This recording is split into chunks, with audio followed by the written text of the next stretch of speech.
बंद कर देंगे, ठीक है। Okay sir.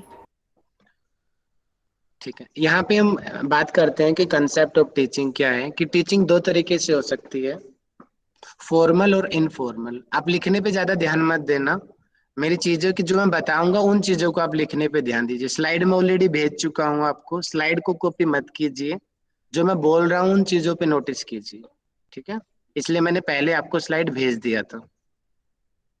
तो फॉर्मल और इनफॉर्मल, फॉर्मल का मतलब होता है कि सामने आना, होता है कि शुरू से लेके लास्ट तक। जैसे कि अक्सर ऑलमोस्ट जो बड़े बड़े ऑडिटोरियम में जो स्पीच दी जाती है, हायर एजुकेशन में जो टीचिंग की जाती है, उनको फॉर्मल एजुकेशन बोलते हैं।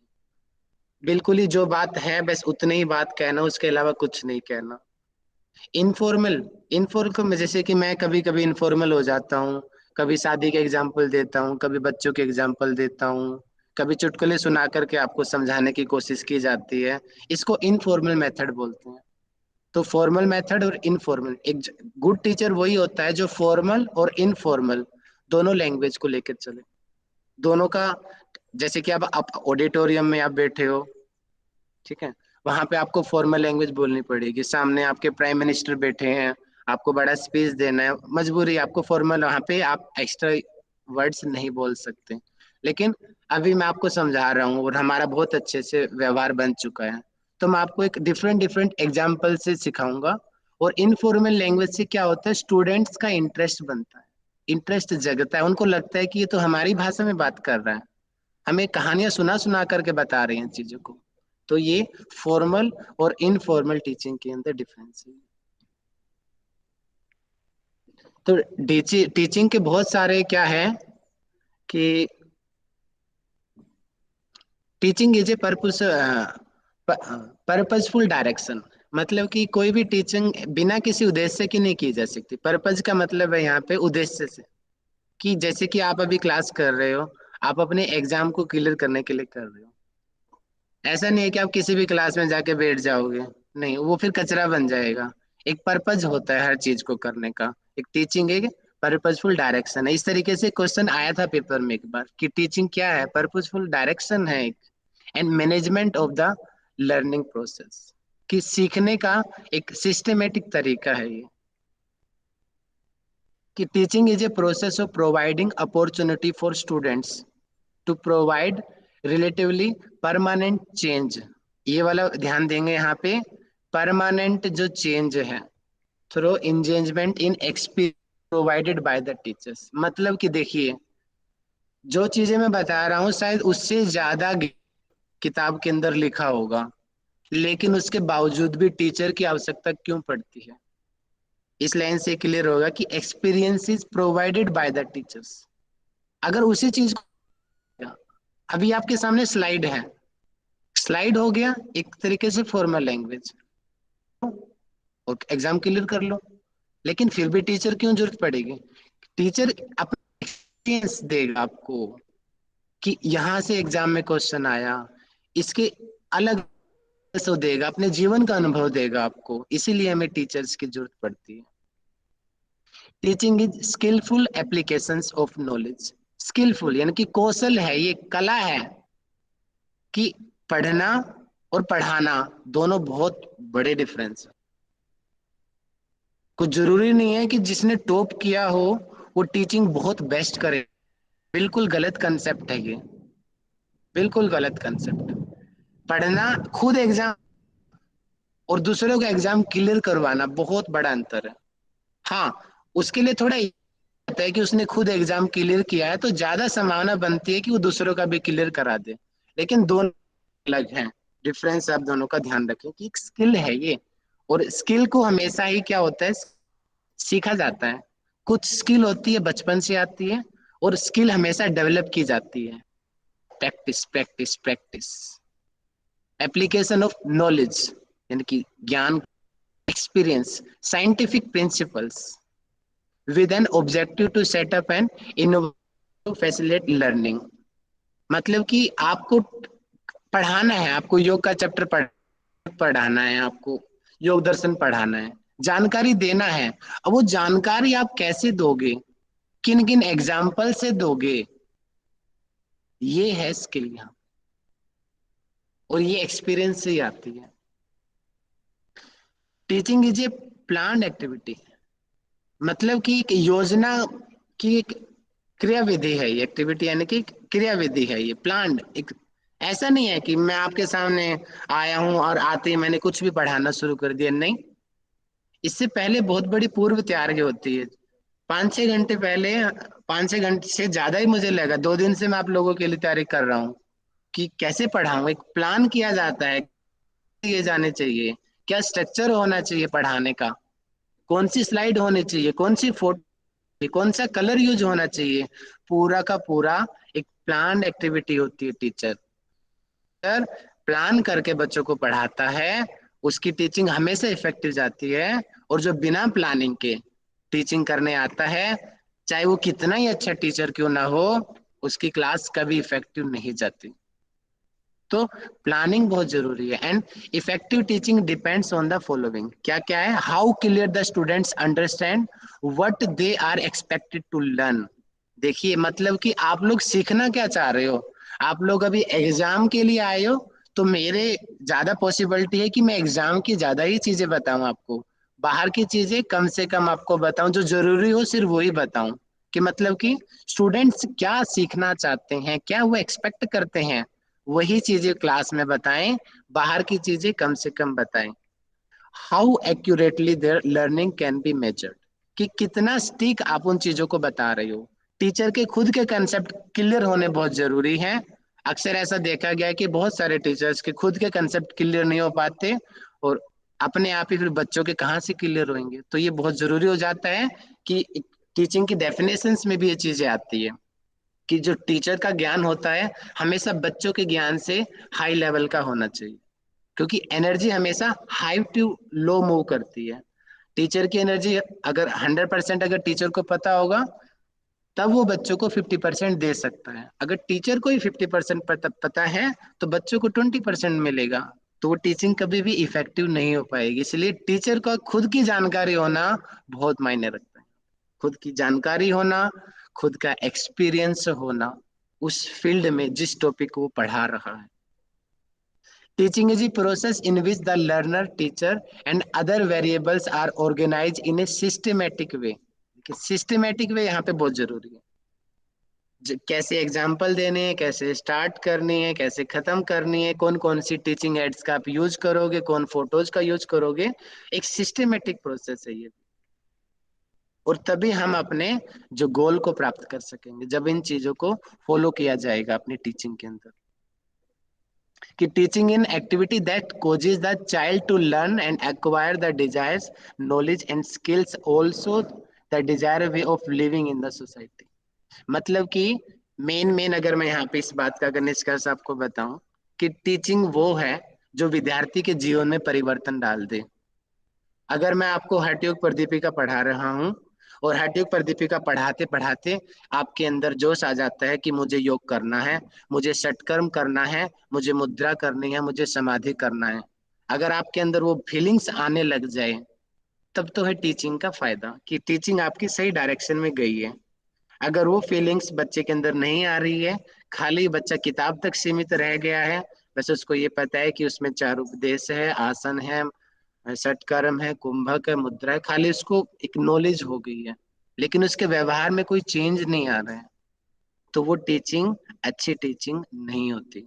तो व्यवहार में चेंज लाना, ये एक बार क्वेश्चन आया था कि अच्छी टीचिंग वही है जो बच्चे के व्यवहार में परिवर्तन ले। ज्ञान में तो आएगा ही आएगा, व्यवहार में भी परिवर्तन आएगा, तभी स्कूल्स की हमें जरूरत पड़ती। ये कुछ डेफिनेशन है, मैं एक दो डेफिनेशन आपको पढ़ा दूंगा, बाकी आप है ना। तो बहुत कम चांस है डेफिनेशंस के, लेकिन यहाँ से क्वेश्चंस भी बन सकता है डेफिनेशन से। डेफिनेशन किसने दिया है? तो ये दो तीन ये जो फेमस हैं, इन दो तीनों के नाम पढ़ लेना आप, कि मोरिसन रहे हैं। एक बार दोबारा बता दे, क्या मेरी आवाज ठीक से सभी सुन पा रहे हो? जी सर, हेलो, सर मेरी क्लियर आवाज है। आ जी रही है सब सर। लोग? जी सर। ठीक है जी, थैंक यू थैंक यू। तो एच सी मॉरिसन, इन्होंने कहा कि देखिए, आज थोड़ा सा थ्योरी का टॉपिक है, थोड़ा सा हो सकता है कि आप थोड़ा सा बोर से होने लग जाओगे इन लाइनों से। लेकिन ये जरूरी है, मजबूरी है मेरी ये दिखानी। ठीक है। तो teaching is A intimate contact between the more mature personality. देखिए यहाँ पे ध्यान देना बहुत जरूरी है कि mature personality and A less mature personality. एक बच्चा है जिसको कम ज्ञान है, लेस मेच्योर है वो, लेकिन एक टीचर है पूरा का पूरा मेच्योर है, मतलब कि उस उसको नॉलेज है। मैं आपको अभी टीचिंग एप्टीट्यूड पढ़ाने आया हूँ, मैं आपको मैथमेटिक्स पढ़ाने आया, मैं आपको एनाटॉमी पढ़ाने आया हूँ। तो ये बहुत जरूरी हो जाता है कि टीचर को उस टॉपिक जानकारी हो, वो है मैच्योर पर्सनैलिटी। अगर टीचर की पर्सनैलिटी डाउन होगी, टीचर को ही ज्ञान नहीं, बच्चे को क्या खाक होगा, नहीं हो पाएगा बच्चे को। तो यहाँ पे ये टीचिंग की डेफिनेशन है कि contact between the more mature, कि ज्यादा जानकारी वाले बच्चे से कम वाले कॉन्टेक्ट। खाली टीचिंग नहीं है, अब ये कंसेप्ट आप अपने दोस्तों में भी लगा सकते हो। टीचिंग खाली टीचर और स्टूडेंट का नहीं होता, दोस्तों में भी एक मोर मैच्योर पर्सनैलिटी और पर्सनैलिटी होती है। जैसे कि अगर मैं अपनी बात करता हूँ कि मेरा डिजिटल मीडिया मेरा वीक है, तो मैं प्रणव से बात करता हूँ, मैं पूजा से बात करता हूँ, जिन लोगों का वो टॉपिक स्ट्रॉन्ग है, तो वहां पे उन मोर मेच्योर पर्सनैलिटी वो हो गए और मैं वहां पे लेस मेच्योर हो गया, तो उस कंडीशन में टीचर हो गए, मैं उनका स्टूडेंट हो गया।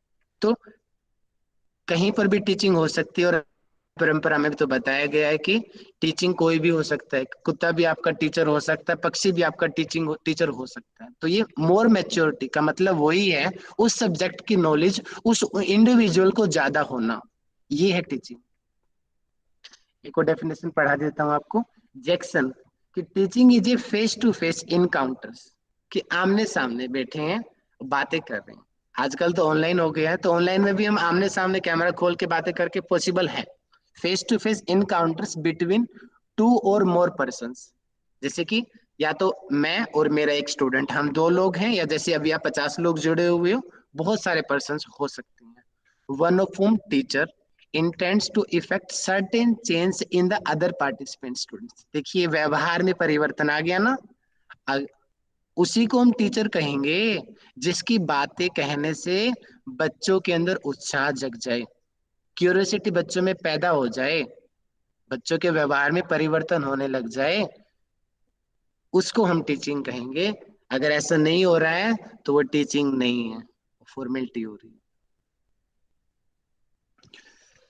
टीचिंग के अपने अपने प्रिंसिपल्स हैं, कि प्रिंसिपल्स ऑफ टीचिंग, कि सरल से जटिल की ओर।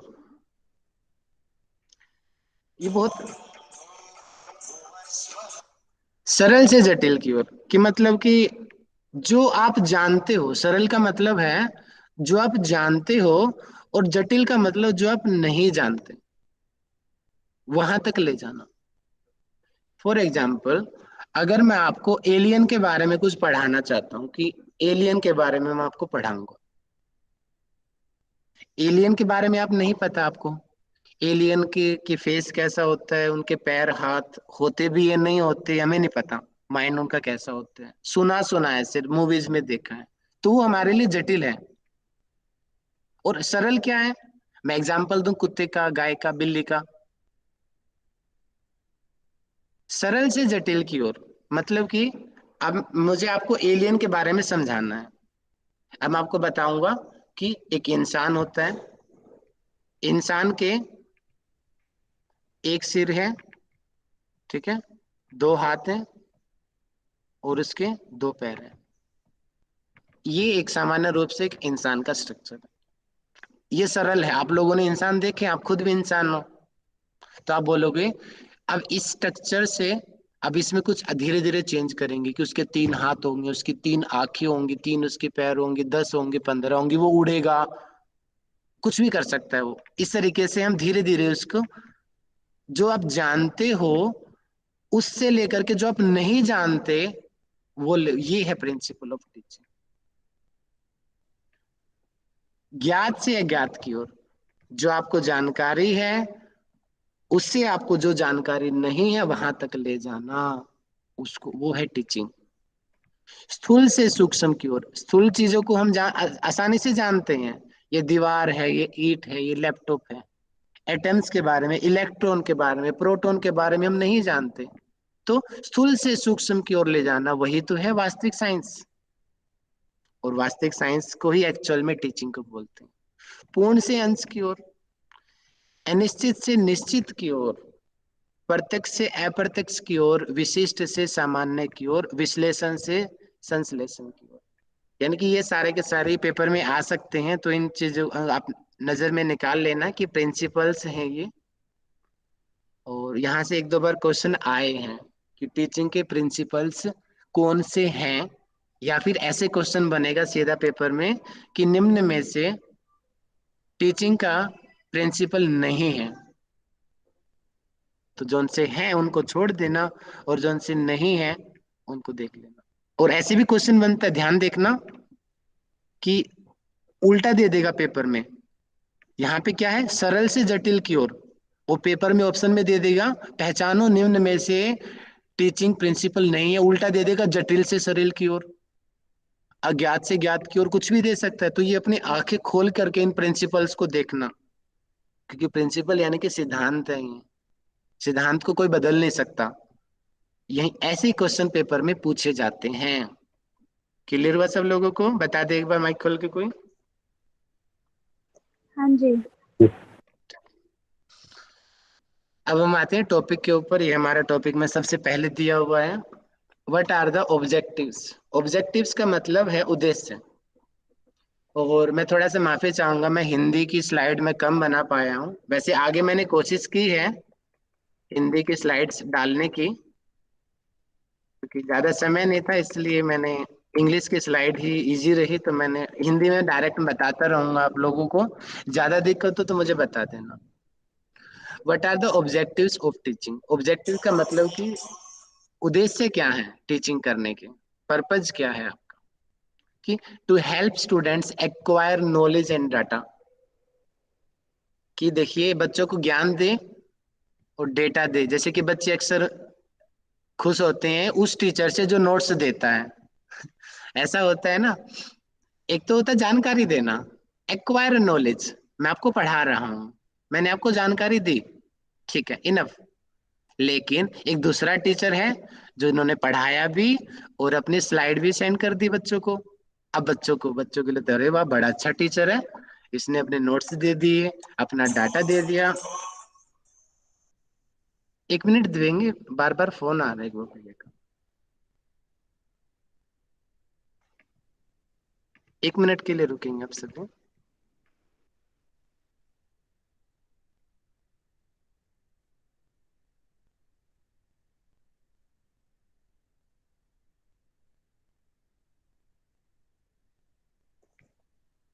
हेलो, आवाज आ रही है मेरी? जी सर। जी भैया। थैंक यू जी, थैंक यू। देखिए, ये क्वेश्चन बनता है पेपर में, सीधा बनता है कि टीचर वो नहीं है कि जो खाली जानकारी दे, बल्कि डेटा भी दे। मतलब कि बुक को बताए उस बुक में मिलेगा, या अपने खुद के नोट्स दे, खुद की स्लाइड दे, वही टीचर अच्छा टीचर बनेगा। बाकी टीचर अच्छे टीचर नहीं बन सकते जो स्लाइड नहीं देते अपने। To shape character and behaviour, उस टीचर का खुद का कैरेक्टर भी अच्छा होना चाहिए, तभी बच्चों का कैरेक्टर ऑटोमेटिक अच्छा हो जाता है। क्यों? क्योंकि सामने आपके टीचर है।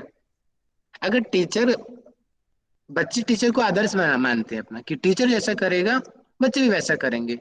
टीचर फैशन के कपड़े पहनेगा तो बच्चे बोलेंगे हाँ मेरे टीचर पहनता मैं भी पहनूंगा। टीचर हमारा सिंपल रहेगा तो बच्चे भी सिंपल रहेंगे। टीचर हमारा इंग्लिश बोलेगा तो बच्चे बोलेंगे हम भी इंग्लिश बोले। टीचर बीच बीच में संस्कृत बोलेगा तो बच्चे सोचेंगे नहीं हमें भी संस्कृत सीखनी चाहिए। टीचर गोलगप्पे खा रहा है, बच्चे सोचेंगे, क्योंकि बच्चे तो इनिसेंट है, कि टीचर खा रहा है हम भी खाएंगे। भगवत गीता में बोलते हैं ना, ये वहां पे स्पष्ट बोलते हैं। लोक संग्रह के कंसेप्ट जब आता है वहां पे, कि मैं अपने लिए कर्म नहीं कर रहा हूँ, मेरे जो फॉलोवर्स हैं वो मुझे देखेंगे और मुझे देख करके वो कर्म करेंगे। अगर मैं गलत कर्म करूंगा तो मेरे फॉलोवर्स गलत कर्म करेंगे और उनका पाप का अधिकारी भी मैं बन जाऊंगा। ऐसे भगवत गीता में बातें आती हैं। तो मतलब कि टीचर को खुद भी ठीक रहना पड़ेगा, और उसके बाद ही वो बच्चों का कैरेक्टर और बिहेवियर वो बिल्ड कर पाएगा। फोस्टर इंडिपेंडेंस मतलब कि एक तो होता है कि बच्चों को डिपेंडेंट ना बनाना। सिर्फ टीचर पढ़ा रहा है तो ही बच्चों को समझ में आ रहा है, टीचर नहीं पढ़ा रहा है बच्चों को कुछ भी समझ में नहीं आ रहा है। जो स्टूडेंट सेंट्रल जो टीचिंग होती है आज की, उसमें इसलिए इस पे फोकस किया जाता है। यानी कि टीचिंग दो प्रकार की होती है, आगे हम पढ़ेंगे। एक होती है स्टूडेंट, ये रहा इंस्ट्रक्टर सेंट्रल टीचिंग, जिसको बोलते हैं शिक्षक आधारित शिक्षा। 9th यूनिट में भी मैंने पढ़ाया था आपको। और दूसरी होती है लर्नर सेंटर टीचिंग, मतलब कि विद्यार्थी आधारित शिक्षा। पहले के जो गुरुकुल जो सिस्टम होते थे उसमें सबसे ज्यादा जो फेमस जो थी इंस्ट्रक्टर सेंट्रल टीचिंग होती थी। गुरु जैसा बोलेगा बच्चे वैसा ही करेंगे ऑलमोस्ट। अगर शिष्य ने कुछ भी गलत किया तो उसको गुरुकुल से बाहर निकाल दिया जाता था। शिक्षक के ऊपर आधारित था वो। लेकिन आज की गवर्नमेंट ने अभी रूल भी निकला था ना पीछे, जो अपने एजुकेशन सिस्टम में आया था कि लर्नर सेंटर्ड टीचिंग सभी स्कूलों में कंपलसरी की जाए। मतलब कि टीचर को खुद को पता है नहीं, बच्चों को पता है क्या? बच्चों के हिसाब से आप एग्जाम्पल दो, बच्चों के हिसाब से आप पढ़ाओ, बच्चों के हिसाब से आप फोटो दिखाओ, बच्चों के हिसाब से आप यूज करो कि कौन सा मेथड बच्चों को पढ़ाना है।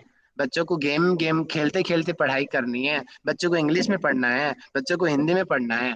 बच्चों के हिसाब से टीचिंग होना, तभी बच्चे इंटरेस्ट दिखाते हैं। तो ये दो प्रकार की टीचिंग होती है, शिक्षक आधारित शिक्षा और विद्यार्थी आधारित शिक्षा। यहाँ पे कह रहे हैं कि फोस्टर इंडिपेंडेंस मतलब कि बच्चों को एक स्वतंत्रता मिले, टीचर के ऊपर डिपेंड ना हो, बच्चे खुद भी उन चीजों के नए नए चीजें नए नए एग्जाम्पल्स बनाना शुरू कर दें। ये है एक्चुअल हमारा जो ऑब्जेक्टिव है कि बच्चों को सेल्फ डिपेंडेंट बनाना। टू मोटिवेट स्टूडेंट्स, एक अच्छा टीचर वो नहीं होता जो हर चीज खुद ही पढ़ा देना। अच्छा टीचर वही बोलता है कि जो मोटिवेट कर दे, बच्चे अपने आप कर लेंगे।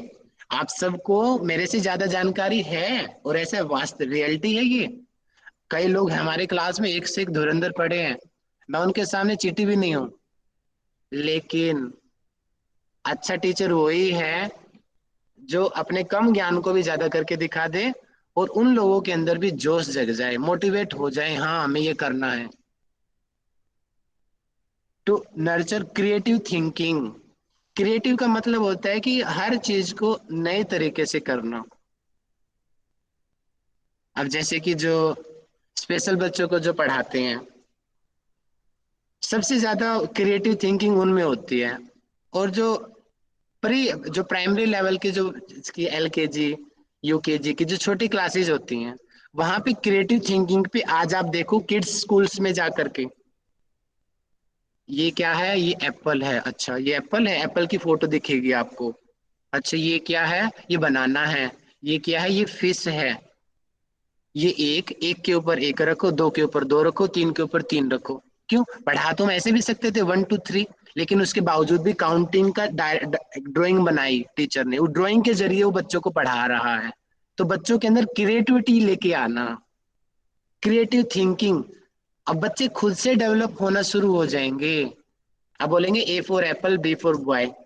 अब आगे बॉय को B फॉर बॉय लिखने की जरूरत नहीं है। अब बॉय की पिक्चर सामने ला देंगे, बच्चे बोलेगा हाँ ये है B फॉर बॉय। ये है क्रिएटिव थिंकिंग, हर चीज को नए तरीके से करना। एक चीज को मैं समझा रहा हूं, उसी को घुमा के एक दूसरे एग्जाम्पल से समझा देना। To develop social skills, social का मतलब होता है सामाजिक और स्किल का मतलब होता है कौशल।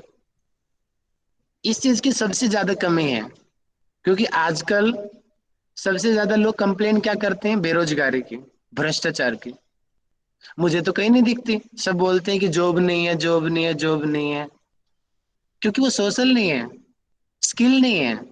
मानता हूं उन्होंने डिग्री ले ली, ग्रेजुएशन किया, पोस्ट ग्रेजुएशन किया, PhD किया, उसके बावजूद भी उनके पास जॉब नहीं है, ऐसा कैसे हो सकता है?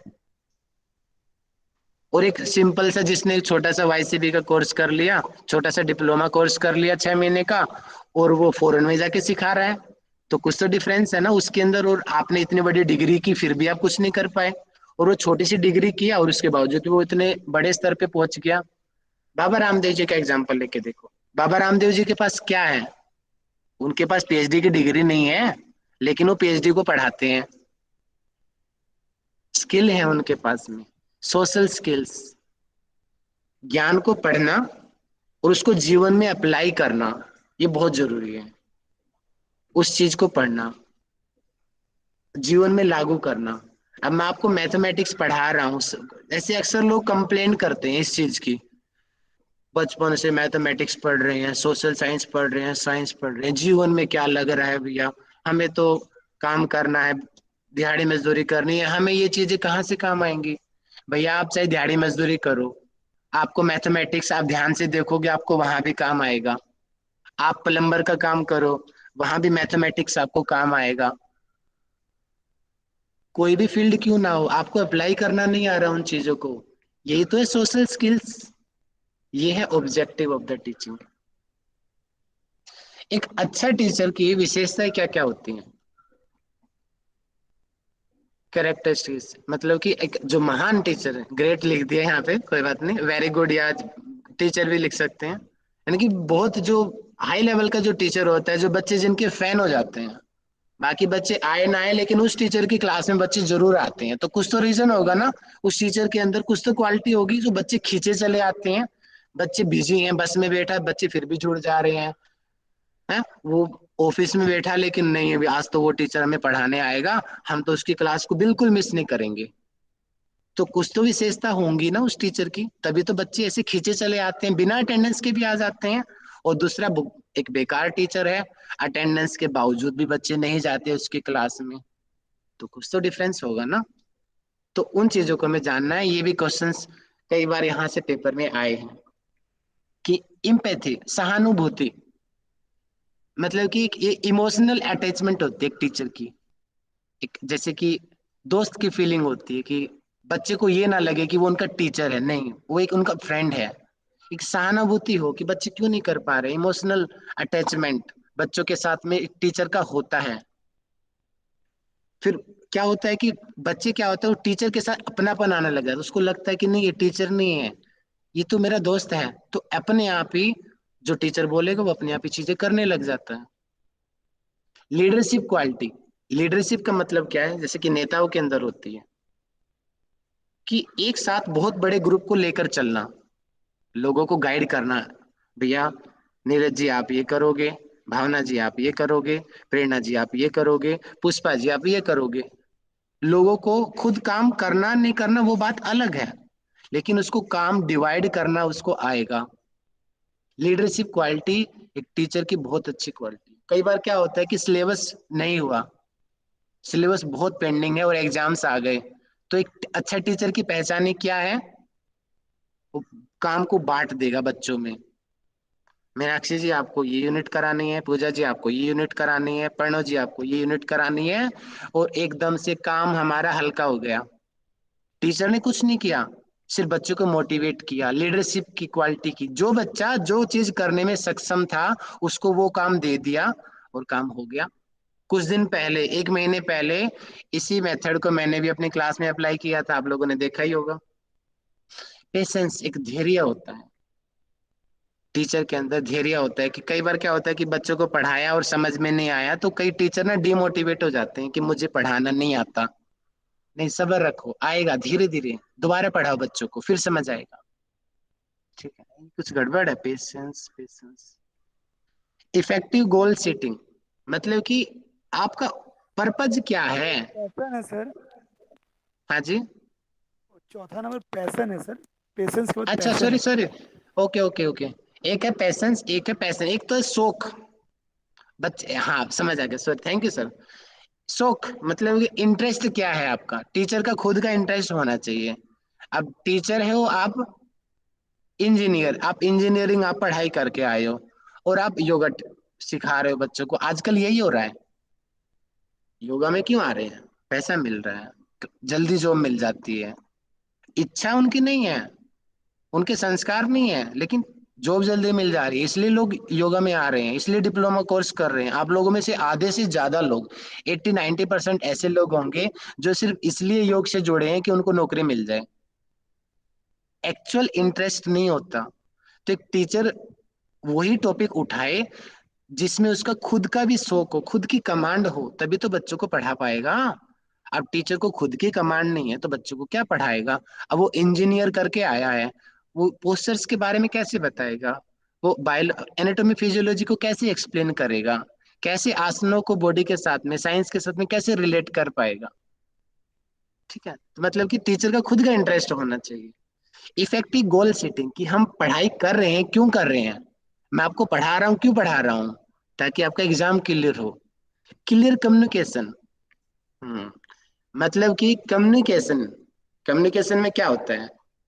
एक होता है डिकोडर, टीचर जो है डिकोड कर रहा है, मैं डिकोड कर रहा हूँ अपनी बातों को, और आप हो, सॉरी मैं हूँ इनकोडर, और आप वो डिकोड कर रहे हो उन चीजों को, और बीच में एक कम्युनिकेशन मीडियम है।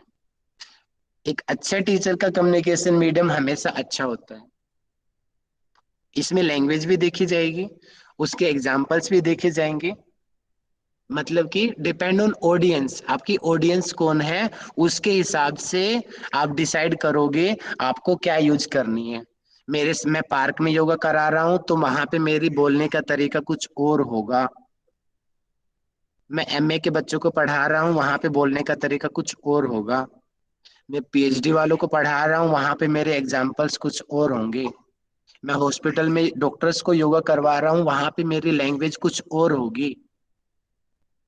अकॉर्डिंग टू ऑडियंस डिसाइड करना कि आपको बोलना क्या है, ये एक अच्छे टीचर की पहचान है। Acting as a role model, कि खुद आदर्श हो, वो चीजों को खुद करे, उसके बाद तो बच्चे करेंगे। एडेप्टेबिलिटी एंड फ्लेक्सिबिलिटी, बच्चों के हिसाब से, बच्चों ने बोल दिया कि पूरी क्लास को दिक्कत हो रही है, ये चलो ठीक है आज नहीं कल पढ़ेंगे, तो टीचर अड़ियल नहीं होना चाहिए। बहुत सारे अड़ियल होते हैं, नहीं आज ही करेंगे, करना ही करना है। जैसे ये दिख रही है ना ये अड़ियल, ये मैंने फोटो जान के लगाई है, हंसी आ रही होगी आपको, ये अड़ियल टीचर, डांटना बच्चों को, क्यों नहीं किया, ये नहीं किया, नहीं नहीं नहीं। एक टीचर फ्लेक्सिबल होता है, कोई बात नहीं बेटा, शायद आपको काम हो गया होगा, बीमारी हो गई होगी, इस वजह से शायद आप नहीं कर पाए। तो एक टीचर को फ्लेक्सिबिलिटी होना चाहिए। प्रिपरेशन, पहले टीचर खुद तैयारी करके आए तभी, ऐसा नहीं कि बच्चों के सामने ही वो चीजों को पढ़ रहा है, वो कभी अच्छी टीचिंग नहीं होती। सेल्फ रिफ्लेक्शन, रिफ्लेक्शन का मतलब कि बच्चे उनको देख के ही सीख ले। जैसे बताया था ना कि आचार्य किसको बोलते हैं? नॉर्मल शिक्षक उसको बोलते हैं जो सिर्फ ज्ञान दे। आचार्य उसको बोलते हैं वो बोल लेता नहीं है, आचार्य उसके व्यवहार से बच्चे अपने आप सीख जाते हैं, उसको आचार्य बोलते हैं। उसको बोलने की जरूरत नहीं है 4 बजे उठना चाहिए, जल्दी खाना खाना चाहिए, नहीं, वो बोलेगा नहीं, उसके व्यवहार से अपने आप ही बच्चे सीख जाएंगे, देखो ये तो 4 बजे उठता है, ये तो योगा करता है, ये तो जल्दी खाना खा लेता है। वो बोलेगा नहीं, लेकिन उसके व्यवहार से लोग सीख जाते हैं। सेल्फ रिफ्लेक्शन, बिना बताए ही बच्चों के ऊपर जो इफेक्ट डाल दे, वो है महान teacher. Life long learning, teacher वो नहीं होता जो हमेशा सेटिस्फाई हो जाए, हाँ मुझे ही पता है, नहीं। अभी भगवत गीता में पढ़ा ना, अच्छा टीचर वही होता है जो सबसे बड़ा लर्नर होता है। टीचर हमेशा, टीचर के अंदर क्यूरियोसिटी रहनी चाहिए, मुझे कुछ सीखना है। और ऐसा मैंने भी पाया है अपनी क्लास में, जब मैं आपको पढ़ाता हूँ और हमारी कक्षा के बहुत सारे लोग मुझे बहुत सारी चीजें सिखा देते हैं।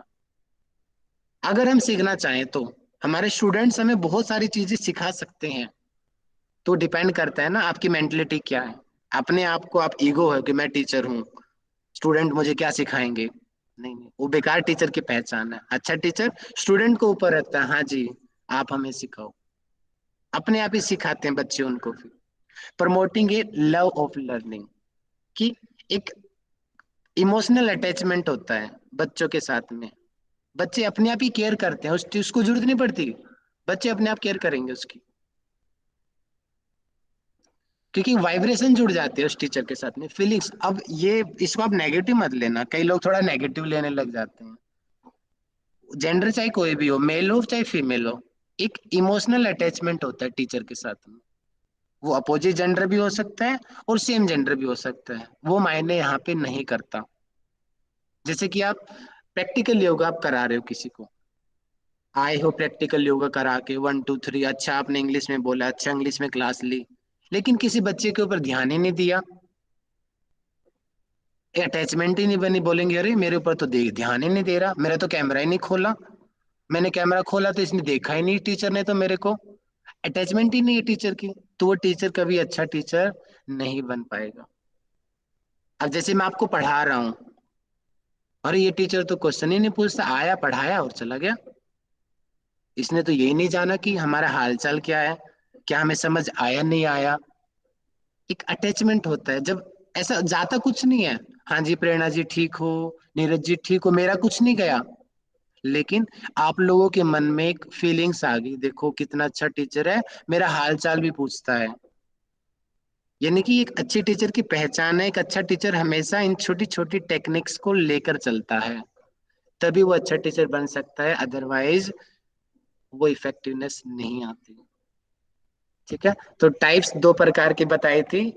इसको थोड़ा सा अगर आज की भाषा में बोलते हैं, ये इंस्ट्रक्टर सेंट्रल टीचिंग यानी कि शिक्षक आधारित शिक्षा, और लर्नर सेंटर टीचिंग मतलब कि विद्यार्थी आधारित शिक्षा। तो इसको हम बोलते हैं पेडागोगिकल अप्रोच बोला जाता है, पेडागोगिकल। और इसको बोलते हैं लर्नर वाले को एंड्रागोगिकल अप्रोच। ऐसा क्वेश्चन पेपर में आ सकता है कि पहले की गुरुकुल परंपरा थी, जल्दी से मुझे माइक खोल के बताएंगे, गुरुकुल परंपरा में कौन सी टीचिंग होती थी? अध्यापक वाला sir, centred, teacher teacher centred. पहला है। वाला very good. Pedagogical. Teacher central होती थी। ठीक है नीरज जी, मुझे समझाएं क्यों टीचर सेंट्रल बोला जा रहा था? भैया पहले जो अध्यापक होता था वो उसके अकॉर्डिंग पढ़ाता था, मतलब गुरुकुल में बच्चे पढ़ने आते थे, तो वो जो अध्यापक बोलता था उसकी बातों को ज़्यादा, क्योंकि वो गुरु थे उस समय, गुरु शिष्य परंपरा चलती थी उस समय। ज़्यादा एक्सप्लेन नहीं कर पाऊंगा उसको मैं, किसी और से पूछ लीजिए आप। बहुत बढ़िया, बहुत अच्छा। कुंदन जी मुझे उसमें ना सर बताएंगे। ये, सर मैं बताऊँ भैया, जी प्रेरणा जी बताइए। उसमें ना ये होता था कि गुरु ने एक बारी जो कह दिया वो पत्थर की लकीर होती थी, उसके बाद जो स्टूडेंट्स होते थे ना वो ये नहीं कहते थे ये सही है या गलत है, जो कह दिया वही फॉलो करते थे वो लोग, तो इसलिए बहुत बढ़िया, बहुत वो बढ़िया। टीचर सेंटर्ड होती थी। चलो अब सब लोगों को मैं इन्वॉल्व करता हूँ। स्टूडेंट सेंट्रल सब लोगों को पता होगा, पहले मैं एक बार पूनम मैडम बताएंगी। पूनम मैडम मुझे बताएं, विद्यार्थी आधारित शिक्षा, थोड़ा सा इंट्रो कराएं, और बाकी बच्चे एग्जाम्पल से लिखना शुरू करें, मैं मैसेज देख रहा हूँ आप लोगों के।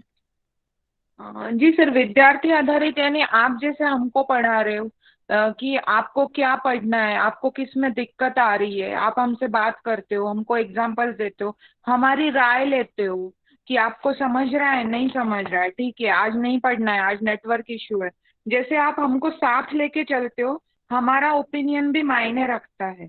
तो ये है स्टूडेंट सेंटर। बहुत बढ़िया, आप लोग मैसेज करो, मैं देख रहा हूँ कौन कितना अच्छा एग्जाम्पल और दे सकते हैं।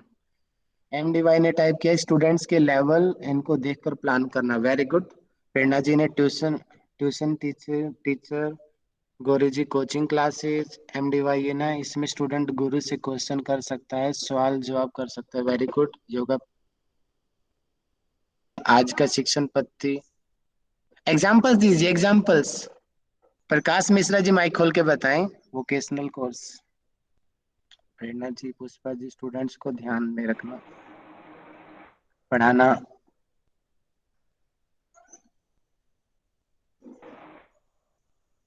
प्रकाश जी के पास आवाज नहीं जा रही है, तो मुझे कौन बताएगा? मुझे बताएंगे, पुष्पा जी बताएंगे। जी पुष्पा जी, एक छोटा सा एग्जाम्पल दीजिए और फिर हम आगे बढ़ते हैं फिर।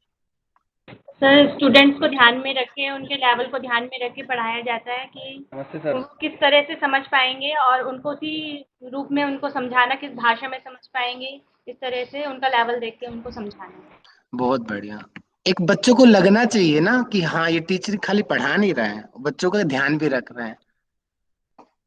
जैसे ये मेथड अभी के अभी जस्ट मैंने अप्लाई किया आपकी क्लास में, इससे पहले मैं अपनी मर्जी से पढ़ा रहा था, 10 मिनट पहले की मैं बात करूँ तो। अब एकदम से आप लोगों को मैंने इन्वॉल्व कर दिया, बताओ पूनम जी, बताओ नीरज जी, बताओ प्रेरणा जी। बच्चों को लेके चलना, क्या पता बच्चे उनसे ज्यादा अच्छा बता दें, और बच्चों को लगे हाँ अरे मेरा, मैंने मैसेज किया, टीचर ने तो पढ़ा ही नहीं मेरा मैसेज, टीचर हमसे पूछता ही नहीं है, हमें समझ आया नहीं आया। ये है विद्यार्थियों को साथ में लेकर चलना, और अच्छा टीचर वही होता है जो बच्चों को साथ में लेकर चलता है। ठीक है। तो मैंने लाइव एग्जांपल के साथ समझा दिया आपको। आगे हम बढ़ते हैं, यहाँ पे पढ़ लेंगे, ठीक है। इसमें मैंने समझा दिया, और इसके अपने अपने प्रिंसिपल भी, ऐसी बात नहीं है कि इसके कोई बेनिफिट नहीं है। शिक्षक आधारित शिक्षा के अपने बेनिफिट होते हैं और स्टूडेंट सेंट्रल टीचिंग के अपने बेनिफिट्स होते हैं, लेकिन फिर भी ज्यादा जो यूजफुल होती है स्टूडेंट्स लर्नर सेंटर टीचिंग होती है, कि एक टीचर है बच्चों को पूरा इन्वॉल्व कर रहा है, कि देखो बच्चों ने हाथ उठाए हुए हैं, पिक्चर से भी समझ आ रहा है कि सभी बच्चे तैयार हैं आंसर देने के लिए। और यहीं पे अगर हम इससे बात करते हैं, टीचर खुद ही खुद में पढ़ा रहा है, बच्चों को समझ आ रहा है नहीं आ रहा कोई मतलब नहीं है, टीचर पढ़ा रहा है, पढ़ाई जा रहा है, पढ़ाई जा रहा है, पढ़ाई जा रहा है। पिक्चर में आप लोगों को क्लियर हो रहा होगा, ये है शिक्षक आधारित शिक्षा। क्या पता ये ज्यादा ज्ञान दे, और ऐसा होता भी है।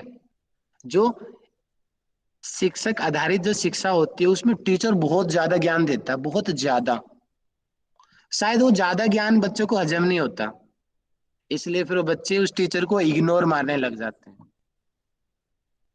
और दूसरा जो है विद्यार्थी आधारित जो शिक्षण होता है, टीचर को चाहे कम ज्ञान हो लेकिन वो बच्चों को इन्वॉल्व करेगा, बच्चों को पार्टिसिपेट करने का मौका देगा, बोलने का मौका देगा कि हाँ मैं भी हूं, मैं बोल सकता हूँ माइक पे आकर के 50 लोगों के बीच में। ये कॉन्फिडेंस बिल्ड होता है बच्चों का, हाँ मैंने बोला, अरे राहुल सर ने मेरे को बोलने का मौका दिया, ऐसे मैंने कई बार सुना है, बच्चे बड़े खुश होते हैं, अरे सर ने मुझे बोलने का मौका दिया। तो ये अच्छी टीचर की पहचान है, एक बच्चों के माइंड में एक इमेज बन जाती है, हाँ ये टीचर बहुत अच्छा है, ये हमें लेके चलता है साथ में। तो ये आप पढ़ लेंगे, इसमें अपने आप बच्चों को मोटिवेट करता है टीचर, सारा ज्ञान खुद नहीं देता, बच्चों को खुद डिपेंड बनाता है, अपने ऊपर डिपेंड नहीं करता है, सेल्फ डिपेंडेंट बनाता है बच्चों को। ये है विद्यार्थी आधारित शिक्षा, यानी कि एंड्रागोगिकल अप्रोच। और ये पेडागोगिकल अप्रोच जो मैंने बताया कि दोनों के अपने अपने बेनिफिट्स हैं, लेकिन सामान्य रूप से विद्यार्थी आधारित शिक्षा ज्यादा यूजफुल है। अब हम पढ़ते हैं पेडागोगिकल अप्रोच के जो पॉजिटिव पॉइंट्स हैं, प्रिंसिपल्स इनको बोलते हैं अक्सर, कि शिक्षक आधारित शिक्षा के। देखिए इसमें रचनावादी, कि टीचर्स क्योंकि खाली वो लेक्चर दे रहा है सामने खड़ा होकर के, तो उसको चाहिए कि वो इस तरीके के एग्जाम्पल्स वो अपने आप ही यू बोल दे, ताकि बच्चों को अलग से बोलने की जरूरत ना पड़े, नई तरीके से बच्चे वो चीजें समझ पाए। कोलैबोरेशन, सहयोगात्मक, बच्चों को जो चाहिए वही चीज बच्चों को बता दे, बच्चों को नोट्स चाहिए तो नोट्स प्रोवाइड करा दे, बच्चों को बुक्स चाहिए बता दे भैया ये किताब आप खरीद लो। कॉन्सेंट्रेट करो, बिखराओ मत बच्चों के ज्ञान को। चिंतनशील, बच्चों को भी सोचने का मौका देना चाहिए। पूछताछ आधारित शिक्षा, ये थोड़ा सा आप कंफ्यूज हो रहे होंगे, लेकिन ये प्रिंसिपल इसमें पेडागोगिकल अप्रोच में आते हैं। तो मेन जो हमारे एग्जाम में चीजें आती हैं, मेन यही चीज आएंगी हमारे पेपर में, कि आज की जो एजुकेशन सिस्टम में कौन सी शिक्षा सबसे ज्यादा यूज की जाती है। तो बताएंगे कौन सी शिक्षा यूज की जाती है आज के एजुकेशन। सेकंड वाला sir student centre. Student centre. Student centre, central जो टीचिंग है वो। हाँ सर वो दोनों जगह सेल्फ की जाती है, डिपेंडेंट बनाया जाता है। कॉलेज और स्कूल में। कॉलेज ज्यादातर जो हायर एजुकेशन होती है बहुत लेवल पे, वहां पे इंस्ट्रक्टर सेंट्रल टीचिंग होती है। ऑल 80-90% सभी यूनिवर्सिटीज में इसमें ऐसे ही होते हैं, उनको बच्चों से कोई मतलब नहीं होता, आएंगे लेक्चर देंगे और चले जाएंगे। मैं भी बड़ा हैरान था इस चीज को देख करके, यार हमसे तो कुछ पूछा ही नहीं, कैसे टीचर है, आदत नहीं थी। और यहाँ पर पीएचडी में तो फेस करोगे इस चीज को बहुत ज्यादा, अभी बहुत बड़े चैलेंज आने वाले हैं जब आप पीएचडी के अंदर आओ। बच्चों को बच्चों को खुद एक्टिव रहना पड़ेगा, बच्चे खुद एक्टिव, टीचर को कोई मतलब नहीं है। जो जितने हायर एजुकेशन की शिक्षा होती है वो शिक्षक आधारित शिक्षण होता है वहां पे, लेकिन फिर भी ऐसी बात नहीं है कि सभी हायर एजुकेशन में सारे की टीचिंग होती है, नहीं। बहुत सारे यूनिवर्सिटीज में बहुत अच्छे अच्छे टीचर है, हमारी यूनिवर्सिटी में भी यहाँ अच्छे टीचर हैं कि जो बच्चों को साथ में लेकर चलते हैं। क्यों नहीं समझ आया, क्या दिक्कत है आपको, मैं आपको समझाऊंगा, ठीक है। लेकिन ज्यादातर जो हाई लेवल की, जो हायर एजुकेशन की शिक्षा टीचर बेस्ड होती है, और जो स्टूडेंट जो नॉर्मल जो नीचे के लेवल पे होती है, जैसे कि प्राइमरी क्लास, जी के क्लास है, सेकंड थर्ड फोर्थ फिफ्थ, वो बच्चों को लेके चलते हैं, बच्चों को बच्चों के एग्जाम्पल्स में, बच्चों की भाषा में समझ, बच्चे बच्चों का अच्छे से क्रिएटिव हो पाते हैं बच्चे। ये इनको आप पढ़ लेंगे अच्छे से, बच्चों को खुद डिपेंड बनाना, इसको भी आप पढ़ लेंगे। मैंने इनडायरेक्टली आपको ये समझा दिया, बार बार मैं अपनी बातें रिपीट करूं जाओगे, फिर आप पढ़ लेंगे इस चीज को अपने आप से। हाँ, मैं इंट्रोडक्शन आपको दे देता हूँ और इसके बारे में हम कल चर्चा करेंगे। ब्लूम बहुत बड़े ये हमारे मनोवैज्ञानिक रहे कि कैसे सीखते हैं, इस पे इन्होंने प्रिंसिपल बनाया 1956 में, ध्यान रखेंगे। ब्लूम टैक्सोनॉमी 1956 में आई, और इसमें कुछ चेंज की, इनके जो शिष्य रहे आगे जाकर के 2001 में थोड़ा सा बदलाव किया।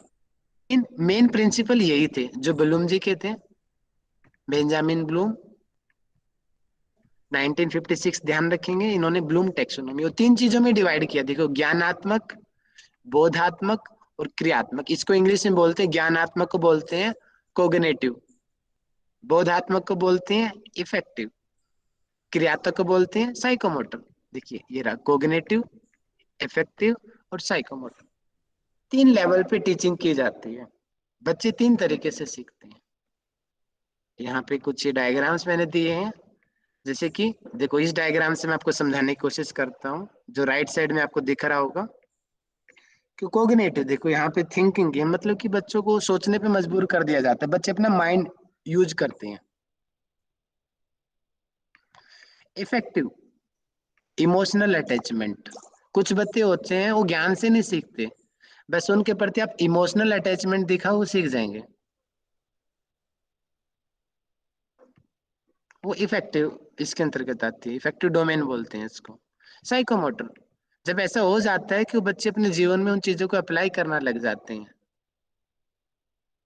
साइकोमोटर में आएंगे, उनकी एक्टिविटीज का एक पार्ट बन जाता है ये चीज, जो चीज हमने पढ़ा है अब वो चीजें वो अपने जीवन में अप्लाई करने लग जाते हैं।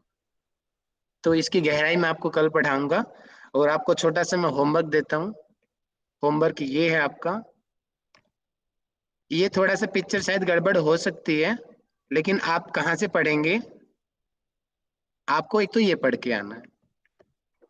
1956 में ये पहले थे जो बलूम जी ने दिया, और 2001 में थोड़ा सा चेंज किया। देखिए ये स्टेप पढ़ के आना, इस बार ये क्वेश्चन आया था पेपर में, जहां तक मुझे याद है शायद इवेल्युएशन का क्वेश्चन आया था इस बार पेपर में। यहाँ से क्वेश्चन आता है हर बार पेपर में, वो कैसे आता है वो मैं आपको कल बताऊंगा। अभी आपके लिए मैं छोटा सा काम दे रहा हूँ, आपको ये सीक्वेंस में याद करने हैं। Knowledge number 1, number 2 comprehension, number 3 application, number 4 analysis, number 5 synthesis, number 6 evaluation. और इसको चेंज कर दिया गया 2001 में, नॉलेज को ही रिमेंबर कह दिया गया, कंप्रेhension को अंडरस्टैंड कह दिया गया, एप्लीकेशन को अप्लाई कह दिया गया, एनालिसिस को एनालाइज कह दिया गया, सिंथेसिस को, देखो ये चेंज याद करना, क्योंकि हमारे पेपर में सीक्वेंस आती है। जो 1956 में नंबर 6 पे था इवेल्युएशन, वो 2001 में 5 नंबर पे आ गया, और जो सिंथेसिस था जो नंबर 5 नंबर पे था, वो 2001 में जो नई थ्योरी आई उसमें नंबर 6 पे क्रिएट नाम से डाल दिया गया। एक आपको ये सीक्वेंस याद करनी है, डिटेल में क्या है वो मैं आपको कल पढ़ाऊंगा। थोड़ा सा ये मैंने एग्जांपल दे रखे हैं, खुद से पढ़ सको तो आप ये पढ़ लेना। आपको ये देखो, इंग्लिश का भी मैंने स्लाइड डाली है, सेम देखो हिंदी में भी डाली है। तो आपको इंग्लिश में पढ़ना हो इंग्लिश में पढ़ लो, हिंदी में पढ़ना हो ये रहा हिंदी में पढ़ लो। ना समझ में आए मैं आपको पढ़ाऊंगा। देखो इफेक्टिव डोमेन हिंदी में दे रखी है, इंग्लिश की स्लाइड आपके सामने, हिंदी इंग्लिश दोनों है। साइकोमोटर की हिंदी की स्लाइड है यहाँ पे, इंग्लिश की स्लाइड है आपके सामने। ये बाकी की चीजें हम कल पढ़ेंगे। मैं मानता हूं कि मैंने आज बहुत कम पढ़ाया, लेकिन आज हमने बेसिक पढ़ा। बेसिक क्लियर होना बहुत जरूरी है, क्योंकि जब आपकी आधार ही आपका मजबूत स्ट्रोंग नहीं होएगा, आगे आप कुछ नहीं कर पाओगे। एक बड़ा माउंटेन होता है ना, बड़ा माउंटेन। हाँ, कम पढ़ो, अच्छा पढ़ो, बहुत बढ़िया, बहुत बढ़िया। मैं इसी प्रिंसिपल को लेके चलता हूँ। एक थोड़ा मैं समझाता हूँ आपको, ये आप अपने जीवन के फार्मूले भी अप्लाई करना। अक्सर लोग कंप्लेन करते हैं कि मैंने क्या सीखा, मुझे क्या अचीव हुआ। आप लोगों ने माउंटेन का स्ट्रक्चर देखा है? माउंटेन नीचे से कितना बड़ा होता है, और ऊपर ऊपर ऊपर ऊपर ऊपर ऊपर जाके छोटा हो जाता है माउंटेन। और ठीक इसी प्रकार पेड़ का देखा आपने? पेड़ नीचे है, ऊपर धीरे धीरे धीरे चोटी, ऊपर वो बड़ा हो गया पेड़। और हमने देखा, मतलब कि जो ऊंचाई है, ऊंचाई का मतलब अचीवमेंट। हम लोगों को अचीवमेंट दिखती है। ओ, राहुल जी पीएचडी में एडमिशन हो गया, गोल्ड मेडलिस्ट बन गए, ओहो फर्स्ट आ गए, ये अचीव कर लिया, ये अचीव कर लिया। अचीवमेंट आपको दिखती है, लेकिन वो अचीवमेंट आई कैसे, उस पर फोकस नहीं करते हो। वो अचीवमेंट कैसे आएगी? वो जो पेड़ की आपने चोटी तो देख लिया, पेड़ का आपने फल तो देख लिया, पेड़ की जड़ें नहीं देखी। वो जड़ें, जितनी उसकी हाइट है ना, पेड़ की हाइट 20 फीट है, 40 फीट गहरी जड़ें होंगी उसकी, तब जाके 20 फुट की हाइट का पेड़ बन पाएगा वो। तो जड़ें गहरी होना अर्थात आपका बेस स्ट्रोंग होना बहुत जरूरी है। बिना बेस स्ट्रोंग ही आप बड़ा टावर बनाओगे, वो टावर गिर जाएगा। टावर तो बड़ा बन जाएगा, लेकिन टिकेगा नहीं, गिर जाएगा। इसलिए आपको लंबे टाइम तक टिकना है, तो अपना बेस पे काम करो, अपनी जड़ें मजबूत करो। ये टाइम है आपका अपनी जड़ें मजबूत करने का, क्योंकि इसके बाद में आप सीधा टीचिंग लाइन में जाओगे, पढ़ाने जाओगे यूनिवर्सिटीज में बच्चों को, स्कूल्स में। वहां पे ये मौका नहीं मिलेगा। ये मौका है अपने आप को स्ट्रोंग करने का, अपनी जड़ें मजबूत बनाओ। अभी जड़ें में दिखता नहीं है ना, जड़ें दिखती नहीं है ना, मतलब कि जब हम जड़ें बना रहे हैं, वो दिखती नहीं है, मतलब कि अचीवमेंट कुछ भी नहीं दिख रही, क्योंकि जमीन के नीचे ही हो रहा है वो काम। लेकिन बहुत इंपॉर्टेंट है वो काम। काम वो कब दिखेगा? जब वो जड़ें एक पेड़ बनकर पेड़ का रूप ले लेगी और पेड़ के फल आने लग जाएंगे। तो अपने बेस पे काम करो। बहुत अपने ये मत देखो कि आपने क्या पाया है क्या नहीं पाया। अभी आप जड़ बना रहे हो, अच्छी सी जड़ बन जाएगी, पेड़ जल्दी से बड़ा हो जाएगा और वो पेड़ लंबे टाइम तक टिकेगा। ठीक है, आज के लिए मेरा इतना ही। और ये जो मैंने होमवर्क दिया है, ये अच्छे से करके आएंगे। और समय थोड़ा ज्यादा हो गया, 3 बजे मेरी क्लास है, तो मैं ज्यादा क्वेश्चन नहीं पूछूंगा, कुछ क्वेश्चंस मैं आप लोगों से पूछ लेता हूँ। पहले मैं डाउट्स पूछ लेता हूँ, अगर थोड़ा बेसिक ही पढ़ाया मैंने, मेजर कोई डाउट हो तो आप बता दीजिए, फिर मैं आगे बढ़ता हूँ। कुछ फिर मैं अपने क्वेश्चंस पूछूंगा जो मैंने आज पढ़ाया आप लोगों को। ठीक है, चलिए। तो मैं क्वेश्चंस पूछता हूँ, जल्दी से आप लोग मैसेज में आंसर करेंगे। ठीक है, आप मुझे बताएंगे टीचिंग प्रिंसिपल्स, जल्दी से मैसेज करो सभी। देखिए, छोड़ आप क्लास में बने रहोगे तो ज्यादा बेनिफिट रहेगा आप लोगों का। अक्सर लोग क्लास छोड़ देते हैं, सोचते हैं क्वेश्चनिंग आंसरिंग कुछ नहीं होती, बहुत नेगेटिव गलत चीज है ये। आप मैसेज करें कि टीचिंग के प्रिंसिपल्स क्या हैं। वेरी गुड प्रेरणा जी, बहुत बढ़िया, very good. MDYA NET JRF coaching, easy to hard. जी अपना माइक खोल के बताइए, इजी टू हार्ड किसने टाइप किया? मैंने किया राहुल जी। हाँ जी, बताइए। सरल से जटिल की ओर है, सरल चीजों से जटिल की ओर जाना, प्रिंसिपल ऑफ टीचिंग। ज्ञात से अज्ञात की ओर, स्थूल से सूक्ष्म की ओर, पूर्ण से अंश की ओर, अनिश्चित से निश्चित की ओर है, प्रत्यक्ष से अप्रत्यक्ष, विशिष्ट से सामान्य और विश्लेषण से संश्लेषण। बहुत बढ़िया, बहुत बढ़िया, अच्छा आपने बताया। दूसरा मैं आगे का क्वेश्चन पूछता हूँ, बाकी लोगों ने भी बहुत अच्छे से मैसेज किए हैं, बहुत बढ़िया, ऐसे ही आप करो। अब आप मुझे मैसेज करेंगे कि अच्छे टीचर की विशेषताएं क्या हैं। Characteristics of a good teacher, जो जो आपको याद आती है आप मैसेज करें। Very good. गौरी जी ज्ञान के साथ नोट्स देना। जी गौरी जी, चलो माइक खोल के बताएं, और अपने जीवन में अगर आपने कोई ऐसा टीचर फेस किया हो तो छोटी सी वर्ड में उसको एक्सप्लेन कर दीजिए। कोई भी हो सकता है, स्कूल टाइम का भी टीचर हो सकता है आपका कोई। जी सर, प्रणाम। सर मैंने स्कूल में भी देखा है और अभी भी देखा है, जैसे कि आप हैं। स्कूल को तो छोड़े बहुत दिन हो गए, वहाँ भी एक मैम थी, और जैसे कि आप हैं कि आप हमें पूरे डिटेल से समझाते हैं, मतलब डाउन टू अर्थ समझाते हैं कि हमको जैसा एग्ज़ाम्पल चाहिए रहता है आप वैसा एग्ज़ाम्पल दे के हमको समझाते हैं। छोटे से लेके बड़े एग्ज़ाम्पल समझाते हैं, और उस एग्ज़ाम्पल को क्लियर करने के लिए आप अपने नोट्स भी प्रोवाइड करते हैं। तो ये एक गुड क्वालिटी है सर एक टीचर की जो आप में है। अच्छा, आपने तो मेरे ऊपर टाल दिया। ठीक है, thank you. Thank you so much. बाकी लोग मैसेज कर रहे हैं, मनोज जी, मीनाक्षी, केम जी। MDY ने तो बहुत बड़ा टाइप किया है, दो दो MDY ने टाइप किया है। बहुत बढ़िया जी, बहुत बढ़िया, आपने अच्छा बताया। तो एक MDY कोई माइक खोल के बता दे। हाँ जी भैया। हरिओम। हाँ जी, हरिओम जी, बताओ जी। नीरज जी बताना चाह रहे सर, उन्हीं को मौका नहीं, दीजिए। आप बता दीजिए। मैं हाँ। ओके, ठीक है। तो एक अच्छा जो टीचर होता है उसके अंदर सहानुभूति की क्वालिटी होनी चाहिए। वो जो भी एक्टिविटी कर रहा है उसके लिए वो पैशनेट होना चाहिए। अगर उसके अंदर इंटरेस्ट नहीं है तो वो आगे नहीं लीड कर पाएगा, उसके ऊपर प्रेशर बढ़ेगा। और एक अच्छा जो टीचर होता है वो फ्लेक्सिबल होता है, वो स्टूडेंट के अकॉर्डिंग रिएक्ट करता है कि स्टूडेंट अभी किस मूड में है, उसके साथ मुझे किस तरीके से ट्रीट करना है, ये सारी चीजें होनी चाहिए। और अच्छे टीचर में होना चाहिए कि वो गुड लिसनर हो, और गुड उसकी जो कम्युनिकेशन स्किल है वो अच्छी होनी चाहिए। एंड और बस। ठीक है, जो बचते हैं नीरज जी आप बता दो, जो पॉइंट बचता है। बहुत बढ़िया पूजा जी, थैंक यू। ऑलमोस्ट तो कंप्लीट कर दिया इन्होंने। तो वही है कि जो टीचर होता है वो उसका जो व्यवहार है वो बच्चों के प्रति अच्छा होना चाहिए। ऐसा नहीं कि रूड है वो, कि भैया गुस्से में पढ़ा रहा है, वो वही पढ़ा रहा है, वही वही सही है, ऐसा कुछ नहीं। बच्चों से पूछना चाहिए, जैसे कि आप पूछते हैं कि नीरज जी बताइए ये सही है कि गलत है। कोई भी चीज़ है, कुछ भी ऐसा बात नहीं है कि टीचर पूरा ज्ञान का भंडार होता है, ऐसा कुछ नहीं है। टीचर से भी गलतियाँ हो जाती हैं बहुत बार, तो बच्चों से भी उसको कुछ सीखने को मिलता है।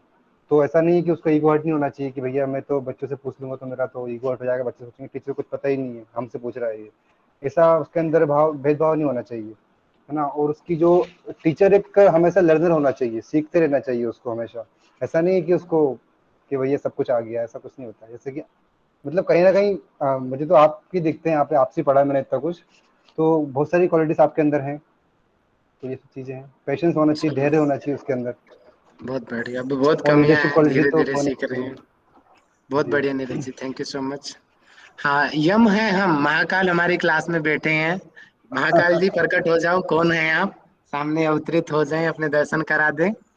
यम है हम। नए नए आए सर, ये पहली बार टाइप्स आए ऑफ क्लास में, टीचिंग यम है मुझे हम। बताइए। हाँ जी Yamraj ji, types of teaching बताने का कष्ट करें, थोड़ी सर कृपा आज करें वो वीडियो भी हमारे। फंस दिखा दो। गए। आज वो भी जी फंस गए, यम जी हमारे ग्रुप में आए पढ़ने के लिए। जी गुरु जी जी। यम जी बताओ। जी गुरु जी, टाइप्स ऑफ टीचिंग टू है सर। लैंडर टीचिंग लर्निंग, जिसे टीचिंग बोलते हैं, ये पैडागोजिकल होती है। और दूसरी है लर्निंग टीचिंग, जिसे एंडागोजिकल बोलते हैं, स्टूडेंट लर्निंग होती है। बहुत बढ़िया, बहुत बढ़िया। ब्लूम टेक्सोनोमी के बारे में कौन बता सकता है?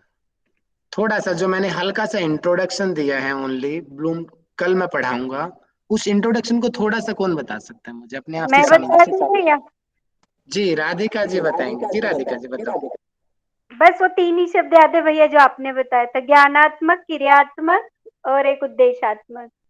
कॉन्ग्नेटिव और एक साइकोलॉजी से रिलेटेड कुछ बताया था भैया, एक इफेक्टिव। तीन हम्म, भागों में बांट के उन्होंने। ठीक है। एक कोड मीनाक्षी आर्ट जी है। कुछ क्वेश्चन पूछ रही हैं। मीनाक्षी जी आप बताइए, क्या को डाउट है आपका? जी राहुल सर जी, मैं ये पूछ रही थी कि टू टाइप्स ऑफ टीचिंग आपने जो बताया था स्टार्टिंग में जब इंट्रोडक्शन दे रहे थे ना, बिल्कुल फर्स्ट का जो था उसमें फॉर्मल इनफॉर्मल करके भी बताया था। वो है शिक्षण। शिक्षण दोनों। थोड़ा। हाँ, देखिए, मैं आपको समझा रहा हूँ कि यम नियम का पालन करो, हमेशा सत्य का पालन करो, कभी झूठ मत बोलो। ये कौन सी हुई? Formal teaching. अब मैं बता रहा हूँ, हमेशा सच बोलो, लेकिन समय परिस्थिति के अनुसार बोलो। सामने आदमी कोई मर रहा है, आप क्या करोगे? हैं? तो उसको मरने दोगे क्या? चेंज कर दिया अपने अनुसार, बातें वही है लेकिन इनफॉर्मल लैंग्वेज में। अब मैं अपने एग्जाम्पल देना शुरू कर दिया, मैंने ऐसी घटना फेस किया, उस दिन मैंने तो झूठ बोल दिया। तो क्या वो झूठ झूठ था? वो झूठ नहीं था। यानी कि थोड़ा सा एक ट्रिकी बना देना, विद बच्चों को बच्चों की एग्जाम्पल। लैंग्वेज में हाँ समझाना, हाँ, बच्चों को बच्चों की एग्जाम्पल। लैंग्वेज में समझाना। ओके। तो ये भी टाइप है टीचिंग के, और जो अभी आपने स्टूडेंट लर्नर और टीचिंग टीचर सेंटर के अकॉर्डिंग जो बताया था। वो प्रकार है कि शिक्षण कैसे, बोलने का तरीका है, वो कैसे लैंग्वेज का टीचर यूज करता है। टीचिंग दोनों कर रहे हैं, एक फॉर्मल बोल रहा है, एक इनफॉर्मल बोल रहा है, बोलने का तरीका है वो।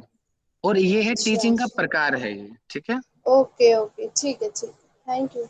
मोस्ट वेलकम जी। चलो, आज जो मैंने पढ़ाया था, थोड़ा सा ब्लूम टेक्सोनोमी को और बताया जा सकता है, अभी थोड़ा कम बताया है इन्होंने, एकदम आने की इम्पोर्टेंट कोशिश पार्ट। करो। जी पुष्पा जी, बताएं प्लीज। सर, ये ब्लूम टैक्सोनॉमी के मनोवैज्ञानिक थे जो ब्लूम थे, और इन्होंने एक बुक भी लिखी है, टैक्सोनॉमी ऑफ एजुकेशन ऑब्जेक्टिव, और इन्होंने 3 चीजें दी हैं।